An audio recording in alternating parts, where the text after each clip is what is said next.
Good afternoon, parents and families. My name is Tyler Barker. I serve as the coordinator within the Office of Parent and Family Programs here at Georgia Tech. I'd like to welcome you to our What's Buzzin at Georgia Tech webinar series.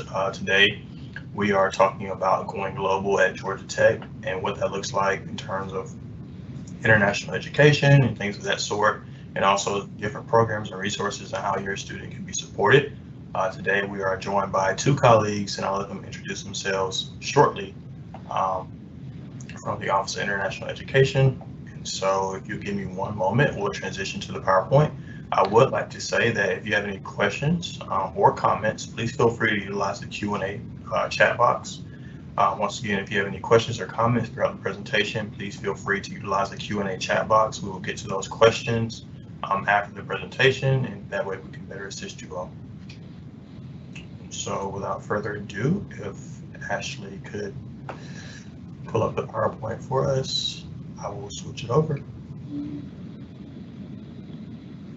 All right. Can you see it? Yes.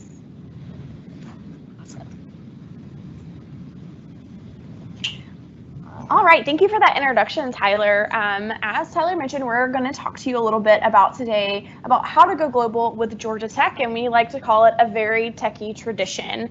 First, I would like to allow my colleague to introduce herself. Yes, my name is Ashlee Toomey-Flinn, and on the screen, I'm on the left-hand side. My pronouns are she, her, and hers, and I am the Education Abroad Scholarships Advisor in the Office of International Education.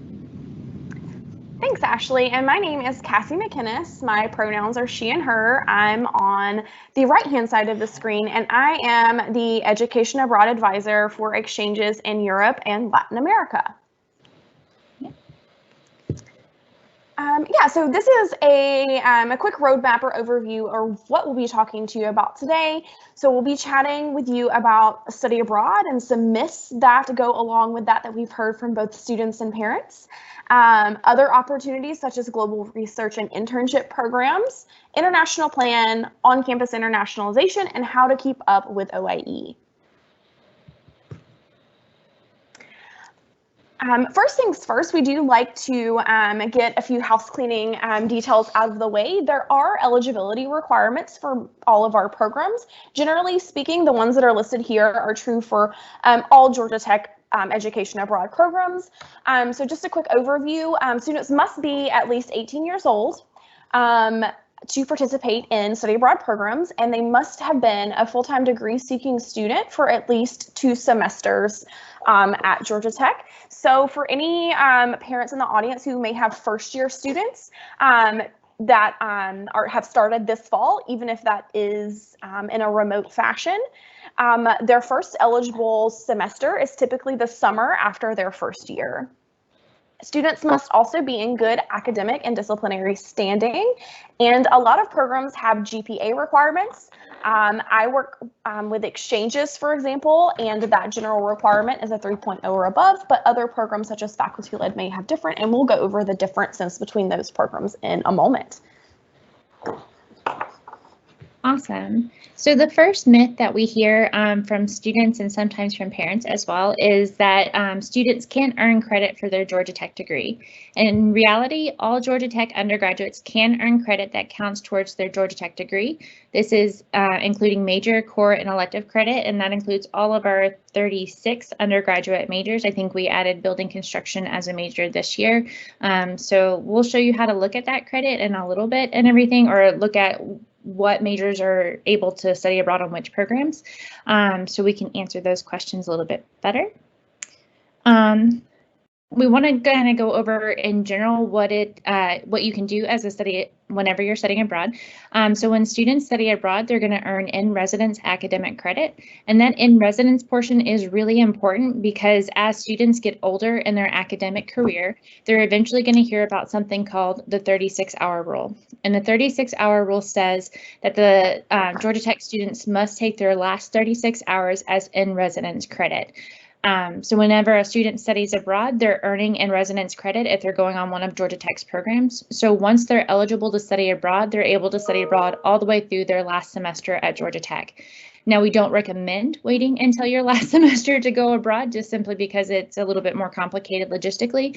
However, if that is what works best for your student, then that's totally possible and we support that. But we do recommend planning early so that you can get those credits in as you're going along. When students study abroad, they can go abroad for the fall, spring, summer, or for the full academic year. You're not limited to just a summer semester. We need to note that most programs are going to charge the in-state tuition rate for most all students. We do have one large exception to this. We actually have a few exceptions, but the biggest one that's we want to make sure that you're aware of is that our Georgia Tech Lorraine campus charges out-of-state students studying abroad in that program the in-state tuition rate plus an out-of-state fee. Currently, that fee is about $6,050, and that's because we maintain a full campus in Metz, France, and that costs extra money. So unfortunately, we do have to add on an additional fee. Students can study abroad with a group, or they can go on one of our partner university exchanges, and we'll break that down a little bit further now. So when we say students can study abroad with a group, we mean a faculty-led study abroad program. So students can travel with other Georgia Tech students and professors for specific courses. Georgia Tech professors and faculty propose these courses. We're actually in that proposal process right now. And so once those are finalized, then students will see the updated courses and stuff like that that are available for a specific course, and we'll show you how to find that information in just a few minutes.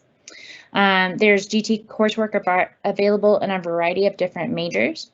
And once again, most programs are going to charge the in-state tuition rate. For the most part, the biggest exception to this, again, is at Georgia Tech Lorraine campus, which charges out-of-state students on that program an additional fee.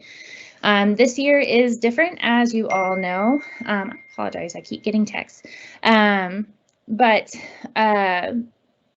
Because this year is a little bit different, our program deadlines are a little bit different than usual as well. So for most of our programs, the general deadline is going to be February the 15th.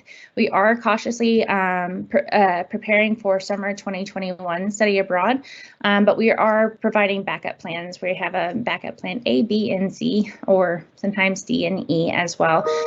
So we will be communicating that information directly to students and everything. And if your student is interested in doing a study abroad program this summer, we encourage them to check their emails, and we'll also be posting updated information on our website as well. And now let's talk about exchanges. Thanks, Ashley. As I mentioned earlier in the presentation, I am an advisor for exchange programs in Latin America and Europe, and I have a colleague whose name is Meg, who advises on our exchange programs in Asia, Oceania, and the Middle East. So we are split up by region. And so just some general information about how exchanges work. Students can absolutely take courses that satisfy their degree requirements, whether that be major specific, elective, any minors that they're studying, or any secondary majors as well. Students can potentially take a combination of courses to meet any of those requirements. Again, the good news for students who are out of state or maybe international students is that most exchanges charge in-state tuition. There are a handful of exceptions, of course. So what happens is that students' bursar accounts while they're on exchange are charged for tuition as if they were physically located in Atlanta. We have over 70 partner universities all over the globe with some really, really amazing institutions. And again, Ashley kind of alluded to this, but unlike faculty-led programs that typically take place over a summer, we do have a couple of programs, one in the fall and one in the spring, that does span the whole semester. We don't have many exchanges that take place just over the summer. So for exchanges, students should be expecting to spend an entire fall, an entire spring, or even entire academic year at one of our partner institutions. Our deadlines have not changed And so we just had our spring 2021 deadline on September 1st, and we are planning to operate programs as normal. There have been a couple of our host schools that have canceled programs, but we are hoping to move forward with those of our partner schools who have not canceled. And our next application cycle that will be opening soon, I believe it usually opens sometime around mid-October, will be for fall and academic year-long programs, and that will be on February 1st. Students who might be interested, and again, so I mentioned this earlier when I was talking about eligibility requirements. So for first-year students, typically speaking, their first eligible semester is summer. For exchange, because we don't have many programs over the summer, their first eligible semester would be fall. So if a student's interested in going on an entire semester academic exchange program, their first eligible semester is typically fall. So that application deadline will be opening, or application cycle, will be opening soon, and the deadline will be February 1st. Ashlee, do you mind switching it over to Atlas, please?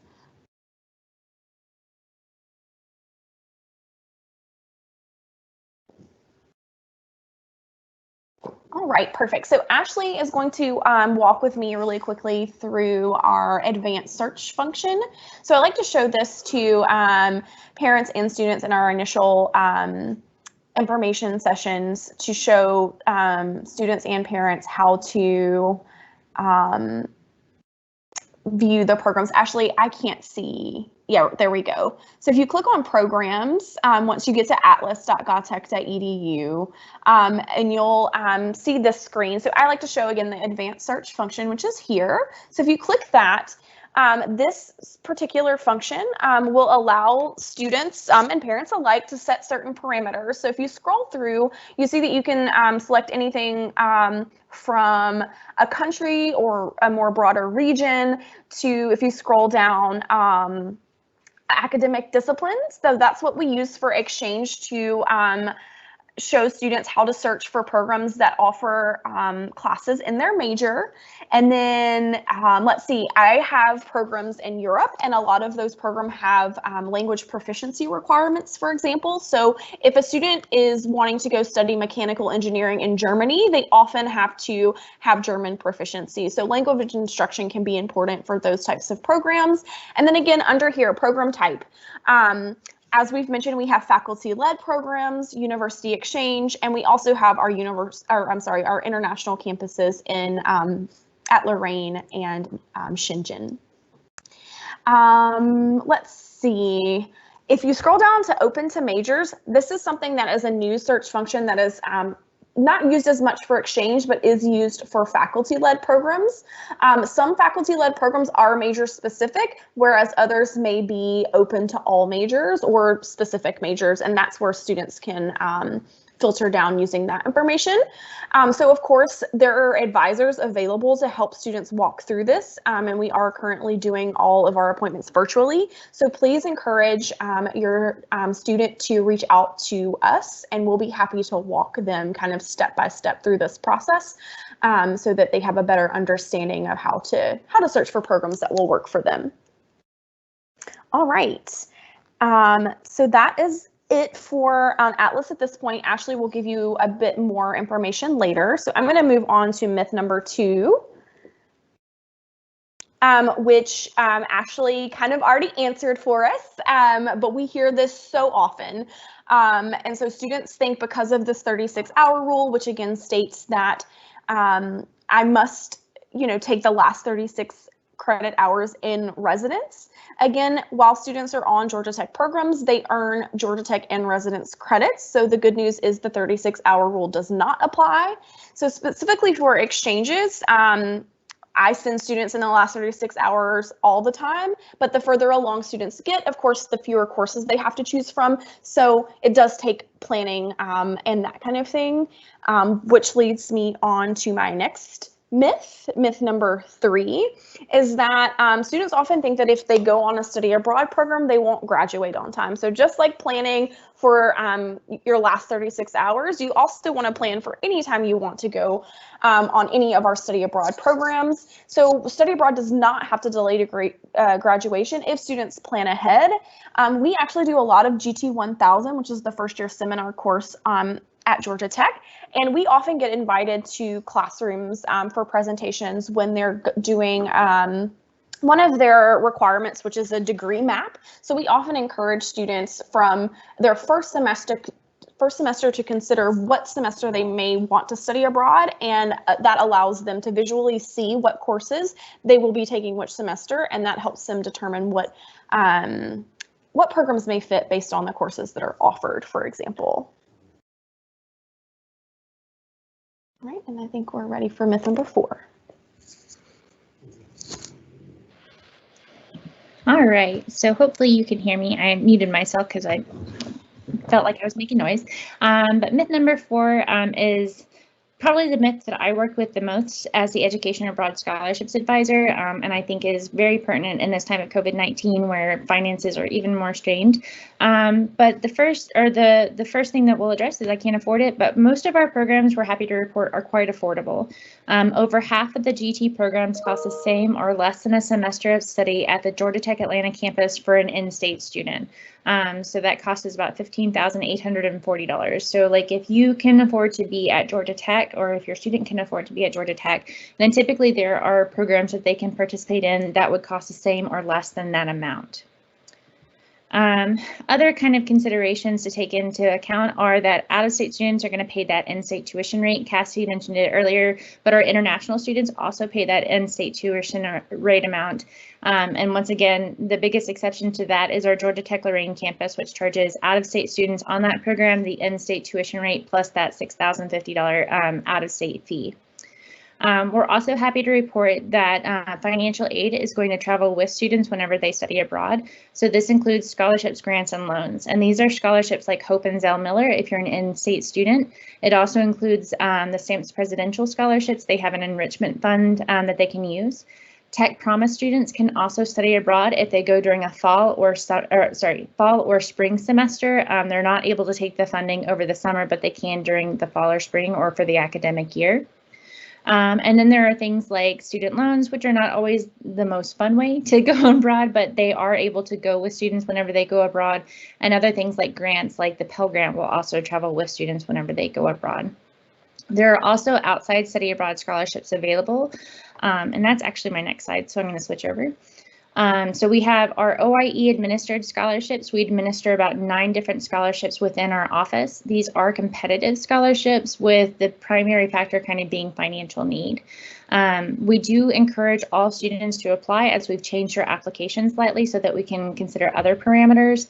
And our average award is about $2,500. So it's not going to be the full puzzle as far as a financial aid puzzle. It's going to be a piece of that. Although we do have one scholarship that can provide up to $7,000 worth of funding for a fall or spring semester. So once again, we encourage all students to apply for these scholarships. They are open to our international students. And the biggest thing is we can't select a student who hasn't applied for a scholarship. So please keep that in mind. There are also campus scholarships available. We have some location specific, major specific, and program specific, and I'll show you our scholarship database in just a second so that you can see the scholarships that are available. But we currently work with about, well, in total, our total scholarship database is about 68 scholarships. And then there are national scholarships, and tech students tend to do really well with these national scholarships simply because many national scholarship competitions try to help underrepresented students study abroad. And underrepresentation can include racial and ethnic minority students, but it can also include STEM students, so science, technology, engineering, and math students. So these are 2 categories that a lot of our students fit whenever they study abroad. And if you have questions about that or you want to know more, then students are welcome to make appointments with me and we can go through the scholarships that they would be eligible for. So at this time, I want to share my screen again really quickly to show you a couple of different things. So this is the advanced search that Cassy was talking about. And so I want to show you a specific example of how to find programs and how to find the cost associated with a specific program. So I'm going to pick on aerospace engineers because we usually have one in the room, and just kind of look at the programs available. So this is our application portal again. As you can see, there are a number of different programs that an aerospace engineer can earn credit on. So this is kind of a lot. We're here as advisors to help students find the program that works best for students. And so I want to look at two programs in particular so that you can see the cost. So we're going to open the Berlin summer program, and then we're also going to open the UC3M exchange program, which Cassy actually advises for. And whenever you're looking at programs, it's important to find a couple of pieces of information. So first and foremost, here on the front page for a faculty-led study abroad program, you're going to find the dates and deadlines for this actual program. So the application has opened. The deadline for this program is November the 15th, and then students will know for sure if they've been selected for this program in February. Most of our pages have a separate home page, and you can find that information here. They're all hyperlinked, or if you had specific questions that you want to ask about, they also have contact information here in the middle of the page. If you go to program and course information, this is going to tell you a lot of different things. So this program is in Berlin, but it's actually taught in English. So your student doesn't have to necessarily speak German in order to be able to go on this program. They're also earning 12 credit hours while they're there, so that's actually full-time study. And if you're like, well, how long is this program? Sweet, it's down here at the bottom under weeks per term. So this program is abroad for 11 weeks, so about 2.5 months. And they're taking classes, they're taking a full load of courses in English. These are the courses that would have been offered in summer 2020, and these courses will be updated in late October, but probably more early November once everything is approved. And then these are the different majors that can study abroad on this program. The other thing I want to show you is our financial information. So we said before that, students are going to pay the in-state tuition rate. So this is true in this case. So we have our in-state tuition rate, we have the program charge, and if you're like, well, what's the program charge? Great question. If you scroll down, underneath in the notes, it's going to tell you what is included in the program charge. And so whenever we build a budget for a program or an exchange, we have to account for everything that a student needs to be successful in Atlanta for whenever they go abroad. So this includes room and board, books and supplies. It's going to include like the travel to get there and everything, and then anything that's specific to this particular program. So here, we have it broken down into two costs. This total cost is the total amount that a student is going to be expected to pay over the course of this trip. So this is what would actually go on a student's Georgia Tech account and everything, but students can get scholarships, grants, and loans up to this $16,461 amount.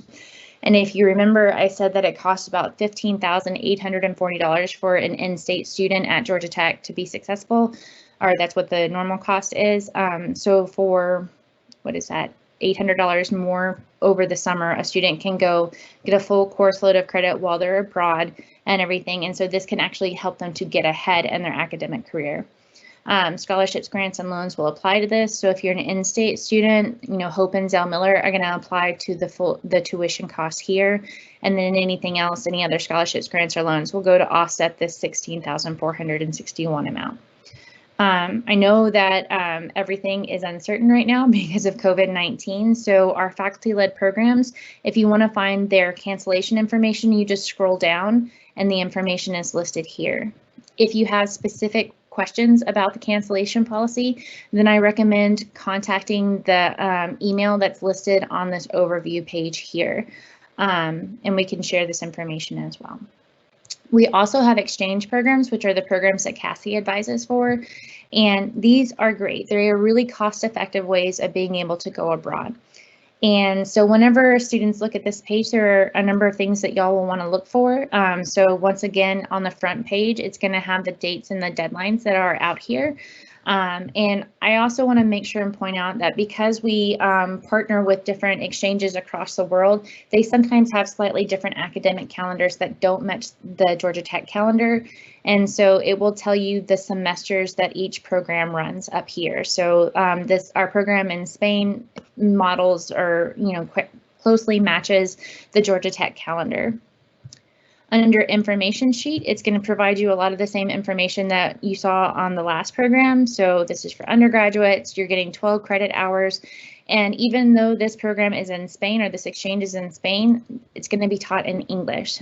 So if you have a student who has Spanish skills, that's great. They can use them on this program as far as like living in the local area and stuff, but their classes are actually going to be taught in English. And they're going to be abroad for 17 weeks. The average semester at Georgia Tech is only about 16 weeks long. So on this program, students are going to be abroad a full week longer. There's information on academics, where to find the course information, location logistics information, and then costs. And you'll notice that this budget looks a little bit different than the last budget I showed you. It looks more itemized, and that's because exchanges are more independent. And so once again, scholarships, grants, and loans are going to travel with students. It's going to go to set that overall cost of $16,421. And Hope and Zell Miller are going to cover the tuition and costs up here. Our airfare is included in this, so is room and board. And so, if you have scholarships, grants, and loans, then that's going to go, once again, to this cost down here. Exchanges are a little bit different, so to find out cancellation information, we recommend that you speak with the exchange advisor for each program, and that information is found on the information sheet. And so I said Cassy advises for this program, and you can find her information there. The last thing that I wanted to show you while I was out on the internet is our scholarship database. And so if you go to our website, which is ea.oie.gatech.edu, there's a lot of really useful information here. And so if you scroll down on this page, one, you'll see that our Education Abroad Fair is next week. We hope that you and your student will participate in this. And if you click on this, it will take you directly to our page where you can find the information to join different meetings and stuff like that, to participate in the Gatherly Fair and stuff like that. Over here on the right side, we have our Study Abroad FAQs, and this is FAQs directly related to COVID-19. So we had to start these for spring and summer last, that's for this year. But last year we had, or earlier this year, I'm sorry, it feels like 10 years since March. But we started these to keep people updated on what was happening in real time and everything. So if we have updates regarding spring and summer 2021, they're right here on our homepage. You just got to scroll down. But to find scholarship information, since we're right here, you can just go to Study Abroad Scholarships, and this takes you to our database. And like I said, there are a number of scholarships that you can just look through here, or you can also search based on the different parameters. So if you're an international student, I recommend looking at no restriction and hitting apply. And these will show you the scholarships that an international student can apply to because they don't have citizenship restrictions attached to them. This first scholarship here is our OIE administered scholarship, and so you can click on that. It will take you to the website and students apply online. If you want to go back, you can reset it and continue searching. And if y'all have questions, just let us know. You can always just email us at education.abroad@oie.gatech.edu, and we have a slide with that on this later in the presentation so that you can get that information, or Cassy can put it in the chat. So we're going to switch back to the presentation now, and hopefully, we're getting a lot out of this. All right. All right, Cassy. Hey, thanks, Ashlee. I was typing to try to answer a question in the chat, so I did not catch what you asked me to add to the chat because I was answering another question. Thank you. So yeah, I just wanted to chat really quick about global research and internship opportunities.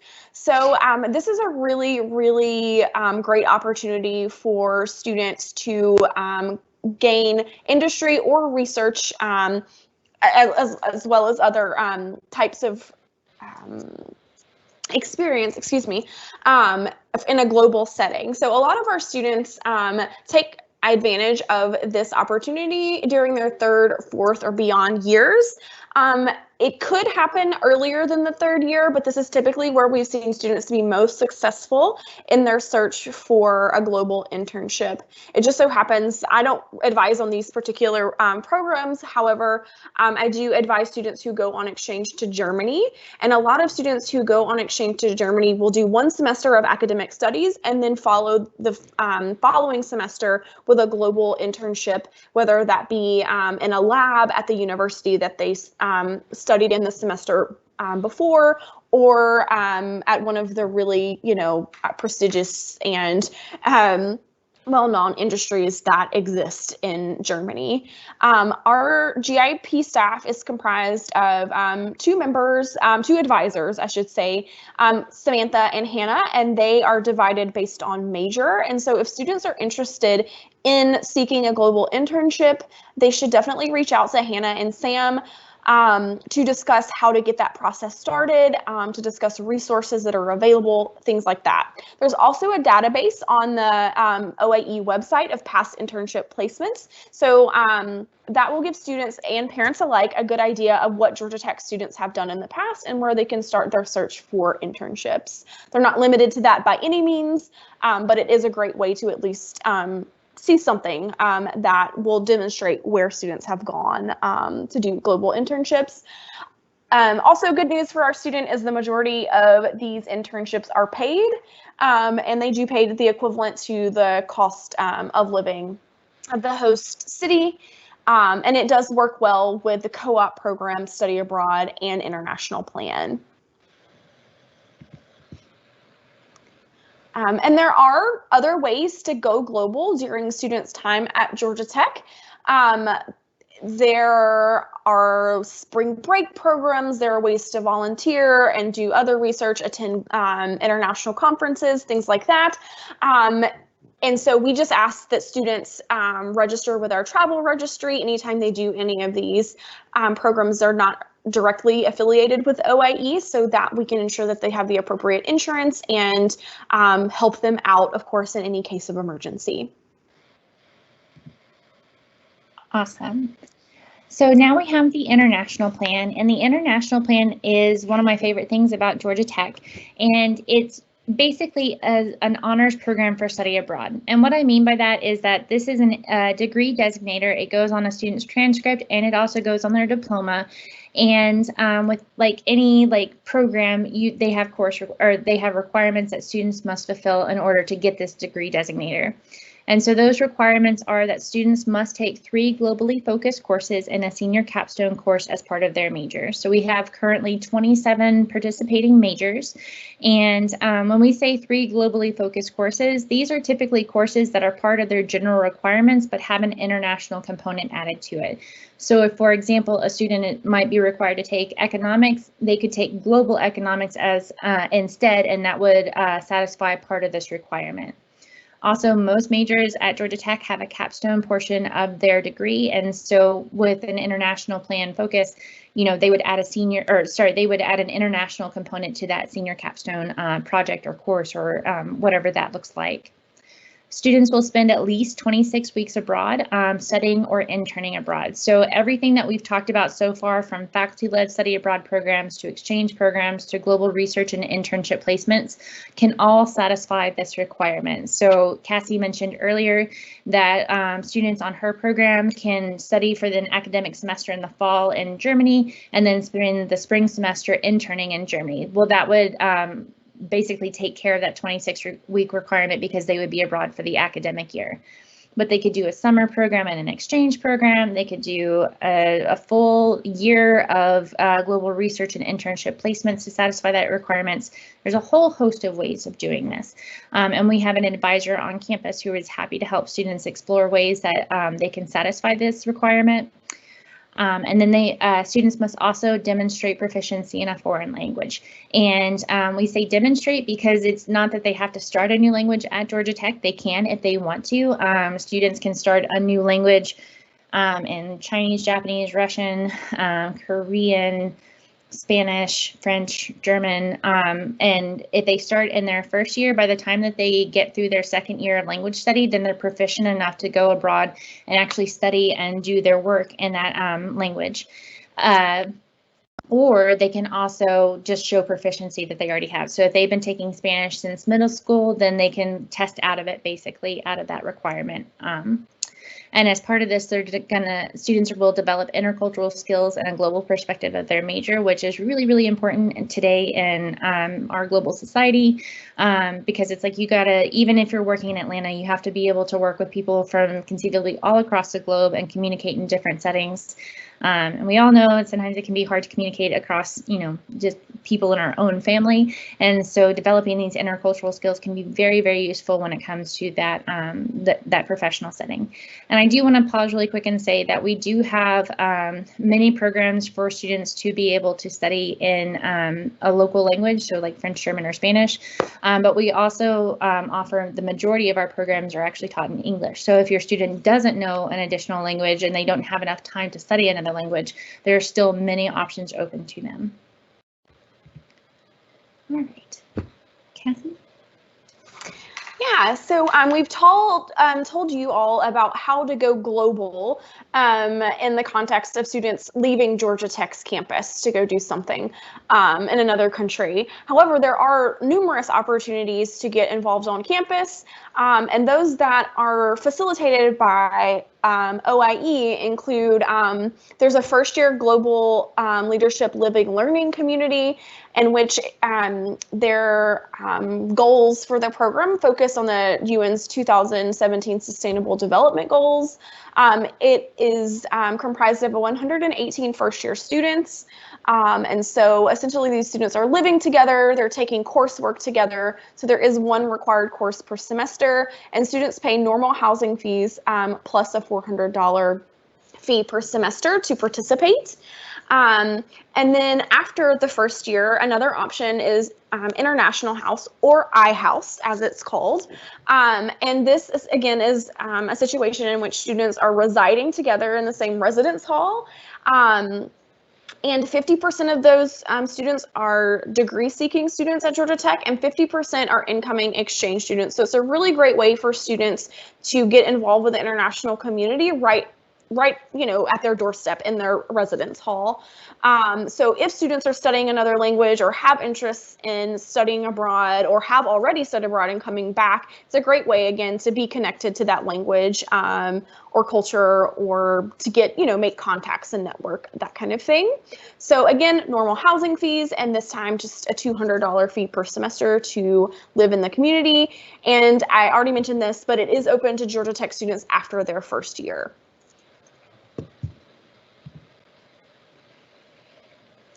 All right, and we have lots of events that go on campus. Fall is our busiest time of year for information sessions. It's also time for our Education Abroad Fair. Typically, that's one whole day in the ballroom in the Student Center. But of course, because of COVID and how things are taking place this semester, we've had to shift. But we're really excited about the opportunity to offer a virtual Education Abroad Fair this year. On October 6th, we'll be having kind of the more traditional part of our fair via Gatherly from 11 to 1, and the link can be found below. And so students can come in and essentially virtually walk room to room or booth to booth to learn information from all of the OIE staff and program directors about, all of the opportunities that are available for study abroad. The following week will be the Global Research and Internship Program Expo. It'll be somewhat similar in that there will be information sessions, workshops, that kind of thing. Upcoming soon is the OIE administered scholarship deadline on October 15th. And so Ashlee kind of went through the process of applying for those already. So just make sure that students know that that's coming up soon. We also host, mostly Ashlee hosts How to Afford Study Abroad information sessions. So the two coming up next are October 8th and November 17th. And then also a really big week that we have on campus in the fall is International Education Week. This is something that's internationally known and celebrated, and we will be hosting ours November 16th through 20th, and more information will be coming out about that soon as the details are hammered out. But in any case, and at any time, students and parents alike can click or check the oie.godtech.edu/events for all of our upcoming information sessions, events, workshops, all the things that OIE are hosting. Awesome. And I think we're actually going to do questions in just a second. So I'm going to skip through this so that I think Tyler's going to moderate those in a second. And we're going to say, we want you all to stay in touch. If you have questions, we are happy to answer them. These are some of our more important websites that I mentioned earlier. That top link is to our application portal. It's what we keep referring to as Atlas. The next link is for scholarships if you'd like to look through the database. And if you have any questions, especially if you think about them after this presentation, or you're talking with your student or with your spouse or partner or something, and you want to ask more questions, emailing us at that education.abroad@oie.godtech.edu email address is the fastest way to get an answer or get in touch with someone who can get you to the right answer and stuff. And we just want to say thank you for your time and attention, and I'm going to turn it back over to Tyler for him to be able to moderate the question and answer section. So yeah. Yes, thank you all so much for sharing that wonderful presentation and such great information to our parents and families who are attending the webinar today. The first question that we have, Cassy or Ashlee, just let me know who I need to put on the screen. What will be a good program for freshman BME pre-health majors to kind of partake in? I can answer that one. So BME is one of our programs or one of our departments that offers some specialized programming. And what I mean by that is that they have a BME in Galway, Ireland program that BME students who I think are a little bit older can participate in. And they also have a BME in Beijing program that they administer. So there are those two that are like BME specific, but that may also be one of those programs that requires them to be a little bit older or further along in their course sequence at Georgia Tech. But we also have a number of faculty-led programs that are open to them if they wanted to study abroad over the summer. And it kind of depends on a student's interest. So if they've studied language and they want to continue doing that, then they could go on one of our LBAT programs, which is a language, business, and technology program. And we have LBATs for Chinese, Japanese, Korean, French, German, and Spanish. We have lots for Spanish. But then if they were like, I just want to do kind of a general program that's going to help me to satisfy some of my major and elective requirements, or just maybe some social sciences or humanities, there's kind of a variety. One of our two of our most popular options would be Georgia Tech Lorraine or GTL or the Oxford program. Depending on your financial needs, one of those programs might work better than the others and stuff. And so this is a long-winded answer to say, if you would like us to reach out to your student, we are happy to do that as well, to help them kind of suss out like what they are thinking as far as like academic careers, academic plans, career plans, and like personal goals, and we can help them to find a program that works best for them. Thank you so much for answering that. When you look at the faculty-led study abroad course offerings, there's a column that says IP approved. Could you expound more on that? Sure. Ashlee, I don't mind answering if you want to switch off.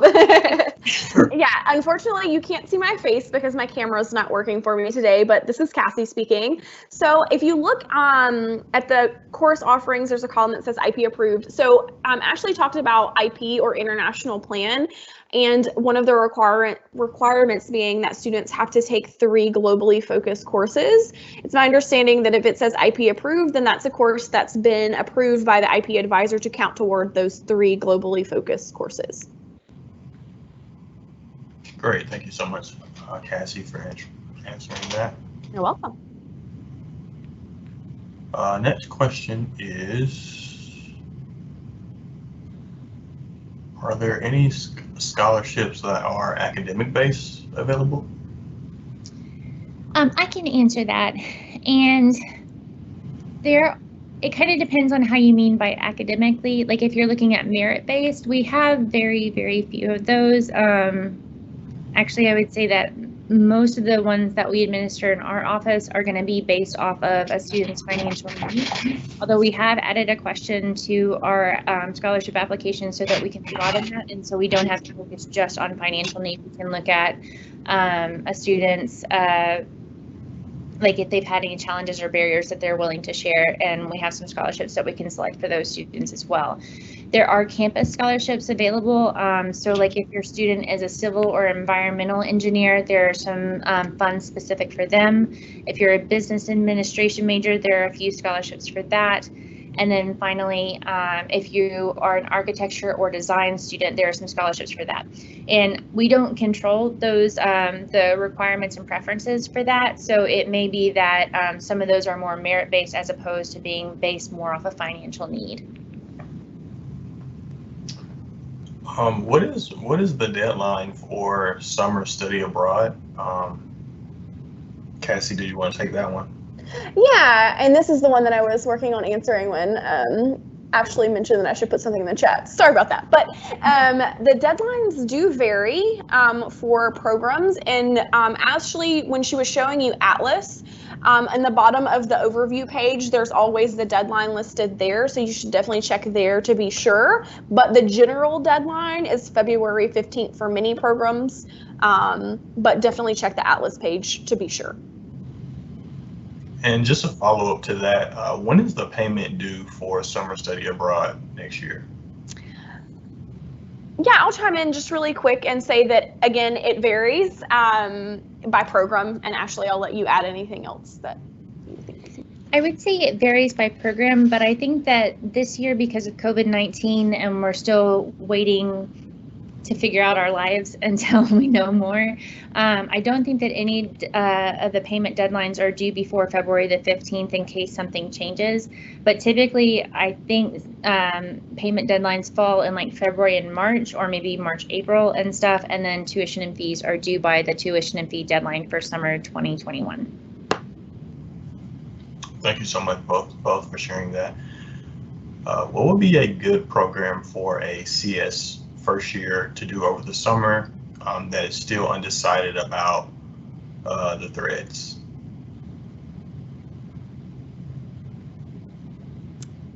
So for a first year, I would say probably Georgia Tech Lorraine would be a good bet for the summer because they do have a more general offering. There are several CS focused faculty led programs that take place over the summer. Ashlee showed one an example, the Berlin summer program. There's also the Barcelona summer program, and they kind of offer an array of CS coursework. So it really, it depends on the student, but there may be some thread implications for those programs. I don't know for a fact because I'm not the specific advisor for those programs, but the course offerings are listed on the Atlas program page. So students and parents can get an idea of what's offered or what has been offered in past summers. But I would say that Georgia Tech Lorraine would be a good option for students who may not have their threads figured out. And then Ashlee, do you want to add anything to that? I think you did fantastic. Okay. The next question we have is, what are the requirements for the Oxford program? I can take that one. They're just our general requirements that a student be 18 years old at least, be in good academic and disciplinary standing, and have completed 2 semesters of college level degree seeking study. I don't think that there's anything beyond that. That one's kind of an entry level program because you can take it at any point in time during your academic career at Georgia Tech once you're eligible. But that one is somewhat open and general and stuff. So there aren't prerequisites for it necessarily. The only thing that I would like to add to that, Ashlee, is that the application opens a little bit earlier, I believe, than some other applications, and it fills up quick. So in terms of prerequisites, maybe not course specific, but maybe a prerequisite is applying the day that the application opens to have a good opportunity at getting a space on the program. Yeah. Seems we have a pretty interesting question here. A student has a family member in the host country. Could they save in the cost of housing, or is everything at flat fee? I'll answer that in terms of exchange. We do not require that a student live in any specific type of housing when they're on exchange. They're welcome to live with family if they'd like to cut down on costs, but they can also get an apartment themselves or take place of any on-campus housing that's available. Now with faculty-led, and I'll let Ashlee chime in a second if I miss anything, it's a lot different because there's a big travel component that is involved in most cases. So students are kind of bouncing around from week to week or every couple of weeks. And so it's not as easy for a student to live, with family that might be in the area. But I don't know about the specifics in terms of requirements, but I would say it would be less likely for that to happen with faculty-led, but completely acceptable for exchange. And the only thing I would add is that with faculty-led and everything, it's probably somewhat unlikely and everything. And the person you would want to contact about that is that email contact on that front page of Atlas and stuff. They'll be able to tell you for sure yes or no.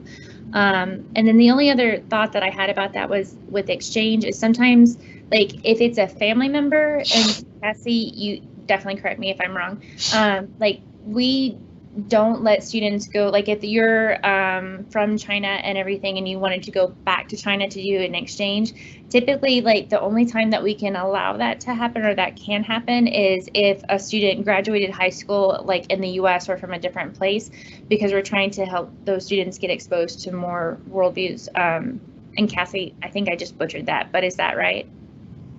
Nope, that's it. So that's a really good point. Yeah, we don't allow students to go back to their home countries on exchange, but it is very common for our students to have, brothers, sisters, aunts, uncles, extended family that may live in other places. Like I have a lot of students, for example, that has a cousin that lives in London. So they're really interested in going on exchange to London because they can live with their cousin. So they can't go back to their home countries, but they can absolutely live with a family member if they have one that lives in a country that they didn't go to high school. Thank you so much for answering that as well. Is the Georgia Tech Lorraine campus fully open for this current fall semester?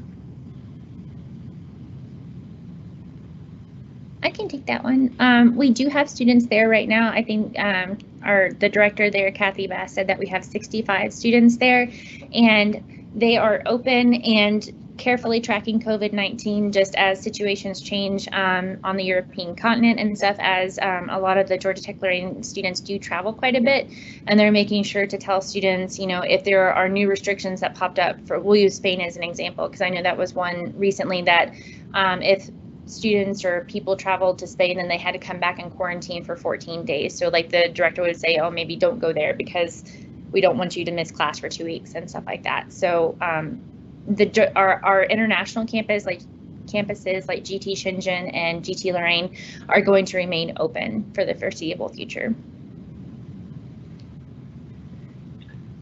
And what if GT Lorraine does not have enough course offerings that the student will be eligible for to make the 12 credit minimum?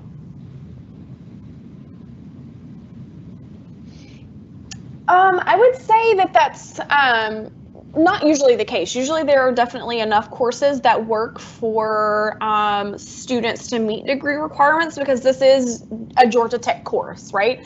It falls in line with the curriculum, but it is important for students to take that in mind. They release their course listing well in advance. And so they should definitely take a look. But if they have questions, Allie Crane is the best person to get in touch with. And her information is found really easily on the Georgia Tech Lorraine website. But if there's any concern, then the student should definitely speak to Allie about what that means and how they can maybe take other courses that they may have not considered beforehand to make it work for them. And I think Georgia Tech Lorraine also has a webinar coming up with the parents program as well. Yes, that is correct. We have one Thursday at 3 p.m. So if any parents are interested in that, please mark your calendars for that. Just as we close, I do have a couple more questions. From you all's experience, talk about the safety, like how safe is it to send my student abroad, just to put some parents at ease who may not have any knowledge? Cassie, do you want to take this one or you want me to? Yeah, I'll definitely give my 2 cents and then definitely chime in because I know you'll have good insight. So for exchange, what we typically tell, students and parents who are concerned is that going to school in Atlanta is typically not a whole lot any more dangerous than it would be to go to any of our host schools. And that means, using common sense, street smarts, things like that. And this is kind of taking that question a step beyond. But for example, if there's ever a travel advisory issued by the U.S. State Department that's level 3 or above, our programs get suspended.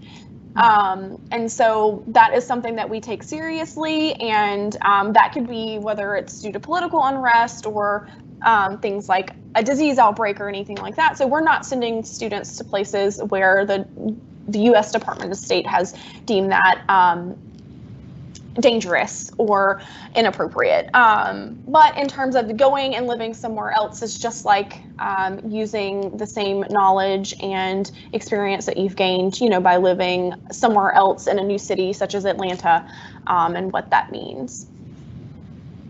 And I would say from personal experience that like Cassie and I, we've both studied and lived abroad, and most everybody in our office has done so as well.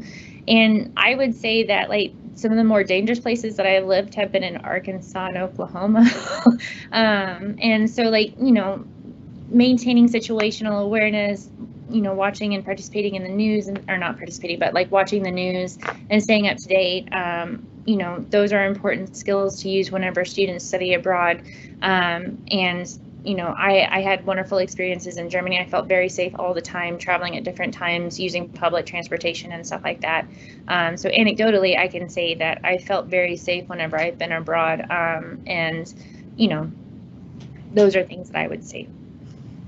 Yeah, and the only thing that I'd like to add to that I didn't say is, of course, we have counterparts at our exchange partners that are always willing and available to help students. So if there's ever an issue, they're communicating, and students can also seek out their advice and assistance. And so, yeah, there are resources available. And I'm also not sure if you've all heard of the LiveSafe app, but Georgia Tech students have that available to them while on Atlanta campus, but there's also a study abroad version available now of that app. So just like there's a walk with me feature that students can use while they're in Atlanta, where a family member or a friend can track their walk, they can do that while they're abroad. So someone back home could track their walk, for example, or even another Georgia Tech student that's in the same place. And so, yeah, those are just some additional resources that I just wanted to throw in there. Thank you. And if you could just talk a little bit about, this will be the last question, how easy is it for students to make friends? What kind of social opportunities are there? Do you all kind of place the students with nightlife and things like that? If you could just talk about that from a social standpoint. I'll chime in really quickly with exchange. So there is a lot more leeway with exchange. Students are a lot more independent because they don't have me as an advisor or another Georgia Tech faculty member that's kind of leading them as part of the group.